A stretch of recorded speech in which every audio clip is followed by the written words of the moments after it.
want to share with you guys 3 tips for science students mainly that will help you guys.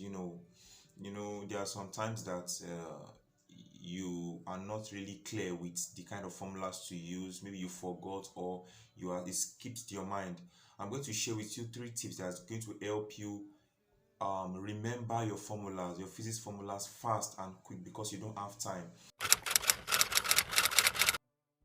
The first way to remember your formulas in your physics JAMB exam is to read and understand the concept or principles that guides those formulas. How do I mean? For instance, you are solving a question under motion. Normally, you have understood that there are formulas of motion. Your v equals to u plus at and the rest of them like that.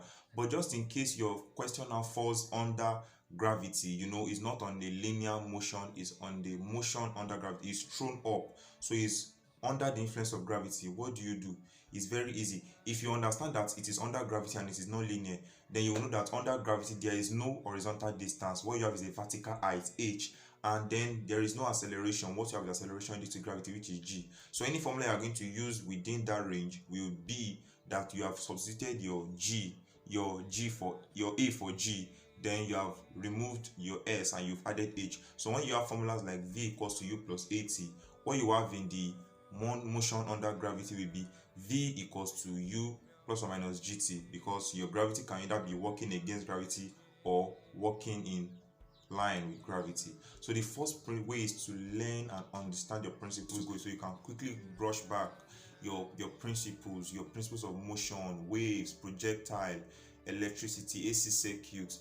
As consequent, I'm going to be I'm going to be releasing some tutorials that will help you guys quickly understand these principles.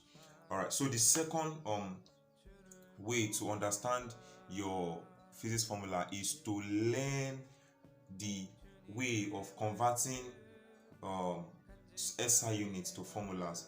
Is very easy. For instance, the formula for force is mass times acceleration. You might have forgotten, but if you check the answers of your the options in your question, you might see that the SI unit is kilogram meter per second square. What is kilogram? Mass. Meter per second square, acceleration. So mass times acceleration, once you multiply them together, you should have your answer. That's one way to remember your formulas. Use the SI unit of your of the options given to you. If you use the SI unit of the options given to you, you should have a little.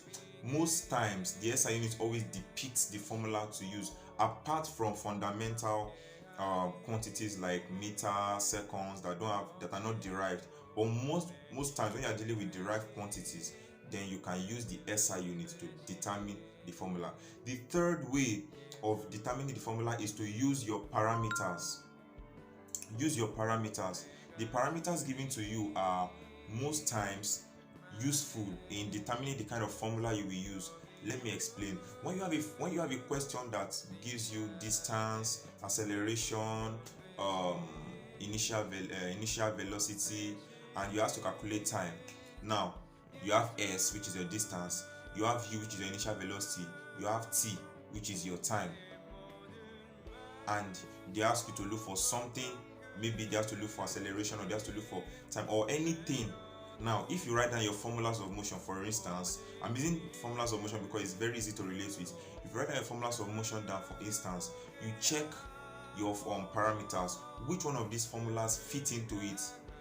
I have s, I have u, I have t. The only missing link here is a, and that's what they asked me to calculate.